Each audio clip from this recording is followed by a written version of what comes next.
This video is about the Western Maryland brass Overland Shay made by OMI, but also radically modified by Ron Bearden. So I just wanted to walk you through this so that you would understand how it works and how to take it apart, which is necessary for painting and lubrication, etc. Well, the thing to notice first of all as we begin is that, of course, you've got a right rail and a left rail. The right rail is charged to the entire shell. So the whole shell is equivalent to the red wire on DCC. And then the insulated wheels are on this side. That would be the black wire. Now, when you're ready to take this apart, the first thing you need to do is begin with the tender. What you'll notice is that the tender has added pickup to it. So the solid side, the red side, is transmitted through the drawbar, but the insulated side is transmitted through this wire, and that wire is connected to a socket right there, a 4-pin socket. And you'll see that there are two wires connected into it. One of them is from the inside the cab, the other is the tender. So you're going to need a pair of tweezers to very gently pull that plug out of the socket. See, there it is right there. With that done, then you just need a little small Phillips screwdriver and undo the screw. Sorry about that for visual. Undo the screw that retains the drawbar. There we go. Now, as you ever flip over this locomotive, notice that I ran the screw back down just to hang on to it. You'll lose it otherwise. This ladder is very delicate, so when the locomotive is upside down, you can bend that very easily.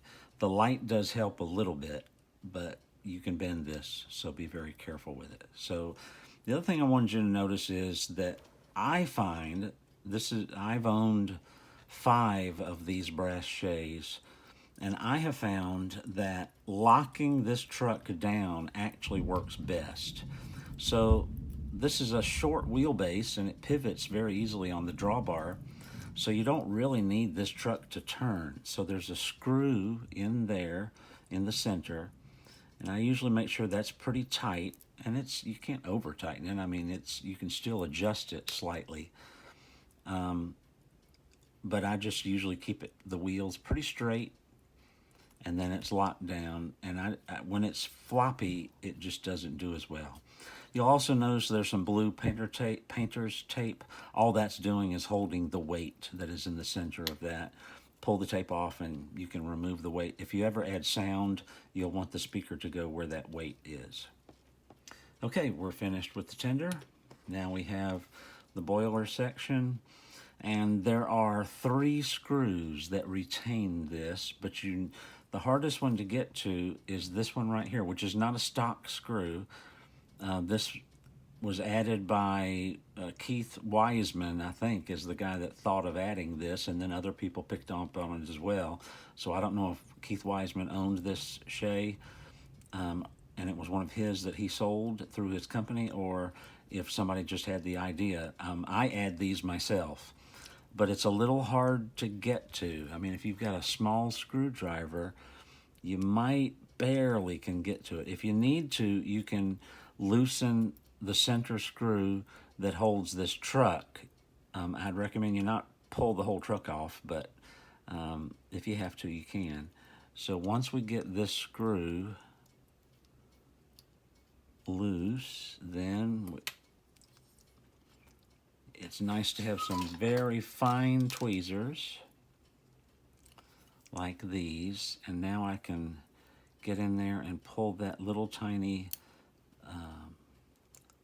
M1.2 screw, I think it is. All right, so that screw holds the coal bunker.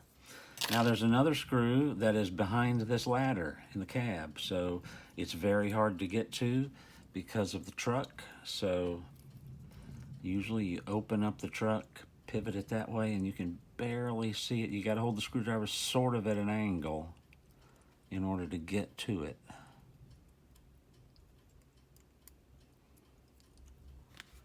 It's hard for me to film and see the screw at the same time.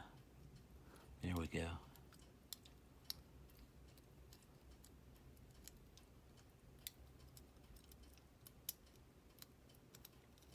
Okay, I think that's free, and it may or may not fall out. If it doesn't, that's okay. The other screw is under the nose of the boiler. It's right behind this coupler. And it's a larger M1.4 screw.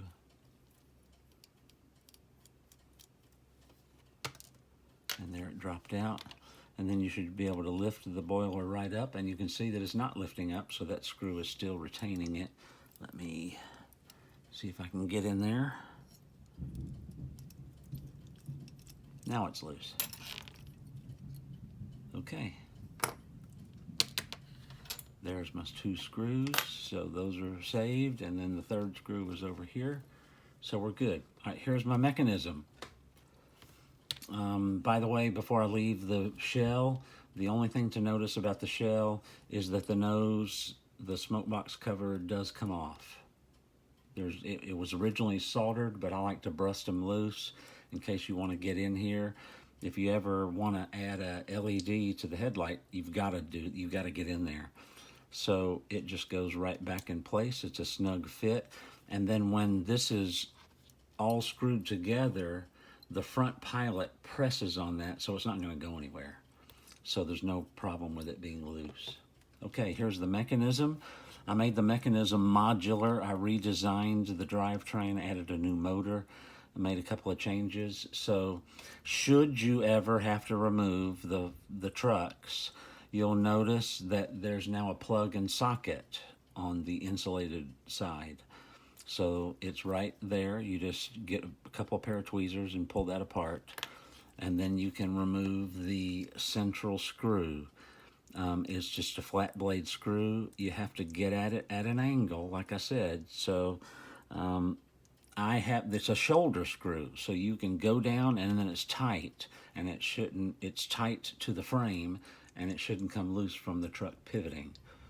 I believe there's just a little sliver or two of a spring that goes on that screw that just adds a little bit of spacing to it. But you shouldn't have to worry about this. If for some reason you need to get the wheels out, like for painting, you can remove these 2 little small screws right here and very carefully pull this off, unplug the plug, pull this brace off, and then there are screws on the top side. In fact, you can see a couple of them right there. There's some screws on the top side that hold the side frames together to the bolster, and you can get the wheels out. I suggest that you keep them in order. These wheels are the ones that take the brunt of the force of working of this train, and the ones on this Shay were worn.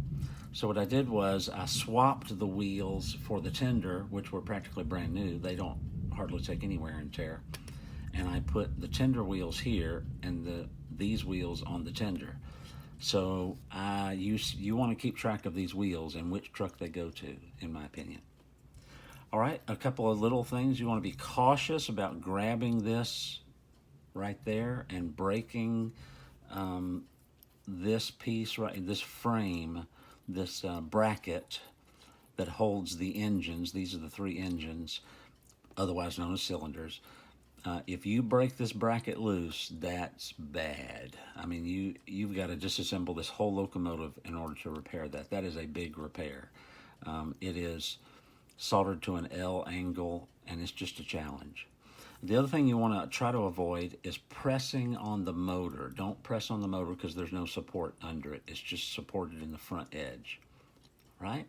Now, I made this motor modular. So what you'll notice immediately is here is the DTC decoder.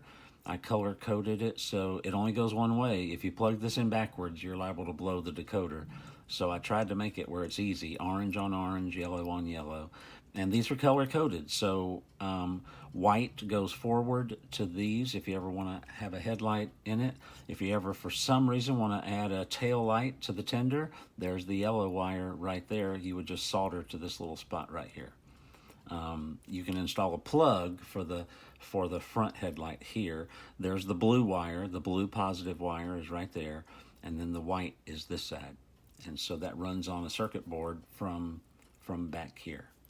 So this decoder unplugs. And if you want, you can install an analog plug. So there is an analog plug that I made, which simply jumpers the red to the orange and the black to the gray. And with an analog plug plugged into that socket, you can run without DCC. I find that's helpful for troubleshooting because DCC is just too challenging. If you've got acceleration programmed in and deceleration, it's just a hassle. I can just deal with repairs and finding glitches in the drivetrain a lot faster under analog.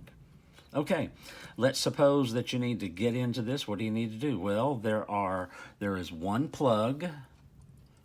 Remember, the whole frame conducts electricity from the right side, so there is no red wire on this locomotive. The red wire is the whole frame.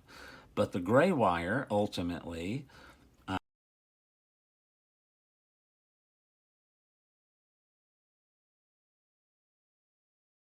is right here. So these insulated wires all terminate right there at the back of this socket. And on the front side of that socket is simply a wire that goes to the motor. Pull that loose. It's just got one pin. You can go to either side, doesn't matter.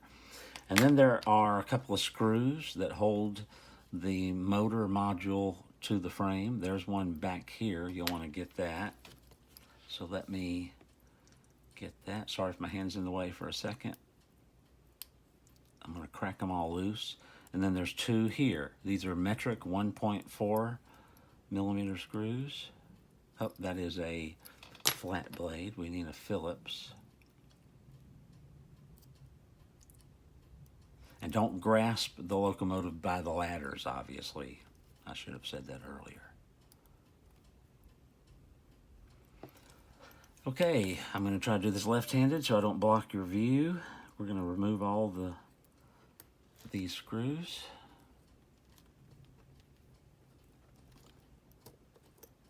By the way, I like these steel screws. I magnetize my screwdrivers because it's a whole lot easier to deal with screws when they stick to your screwdriver. And if you don't know how to magnetize a screwdriver, I get these big, nice magnets from Harbor Freight. I've got them stuck everywhere. And you just go and drag it across about, I don't know, 10, 20 times. And that'll magnetize your steel screwdriver.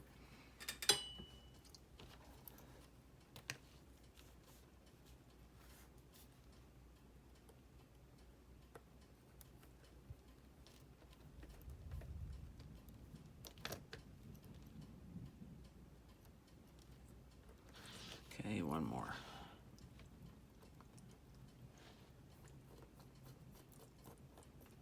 All right, so that screw is out. And this is what I wanted you to see. Oh, sorry, the screw got one or two more turns. Okay, it's out. Now, this is modular. So the whole motor module lifts out. I did that intentionally because I take mine apart and put them back together again 20 and 30 times, and it's a hassle to solder wires. I don't want to solder wires. So the motor is held by two screws to the brace, and the worm on the shaft connects directly to the motor, and then that shaft goes into a bearing on the end. And this circuit board is just sitting on top of the motor. It is soldered to the bearing holder. So if you were to remove these two screws, you'd be able to remove the bearing and pull off the bearing holder and the circuit board together. There's no reason to mess with this transition gear right here. Right now, this gear is in excellent condition. When it wears someday, you can replace it with a gear that I purchased in Poland as described in the rail wire. It's a Delrin gear. You'll also notice, if you know something about these Shays, that I have replaced the motor with a coreless motor. This is a 7x16 coreless motor bought by a company called Tramfabricq in England. And then it's got a nickel silver worm. The OMI Shay eats worms. It just tears them up when you've got a brass gear running on a brass worm. It's a very poor design. So this should last much longer. Okay, now you'll notice there's lots of oil here. That's because you've got to keep this gear and the worm bearing lubricated. See there, it runs down here. There's a little bit of excess oil here. That's okay, it's not hurting anything. Then here is the cylinder head gear, as I call it. It corresponds to a vertical shaft that starts up here and terminates down here. This is what actually turns your drive shaft. This drive shaft has been rebuilt, stronger and better. It doesn't have the connecting rods that go up and down, but you can't really see that from far away anyway. It is retained. The whole drive shaft is retained by two plates on the end. It's a little tricky to have to work on this, but hopefully you should never have to work on it. Just keep it all lubricated. When I lubricate the end bearings. It's held here on the ends. And then, of course, you want to lubricate this worm and its gear right here. Now, there's also, right here, there is a little bearing, and this lifter rod rides on that bearing. Well, the lifter rod is attached to the bearing, and the bearing is free. It's not soldered, but it needs lubrication. So make sure that's oiled, and then there's another one of those bearings here. See, we want to oil that, and then there's another one here on this end.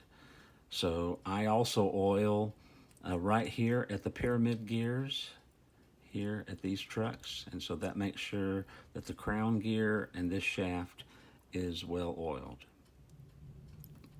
Okay, and reassembly is just the opposite. So if you ever need to paint this, the only thing left to do is remove the trucks and the wheels, and the wires could come out if you needed to. I'm not sure, this one may not fit.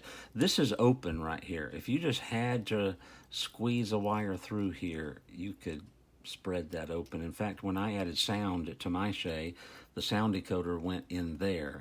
I opened this totally up down to the ash box, and then I got a motor tool and I ground that lead weight out of there, and then the sound decoder, an ESU Nano, will just fit in there. And then I ran the wires through this gap. This gap is obviously too tight right now, so I take a motor tool with a diamond disc and I cut this more open so that the wires the decoder could slide in, the wires would slide through here, and then the wires could come out here and then up to the circuit board on the motor. Okay, I'm going to put it back together now, and thanks for watching.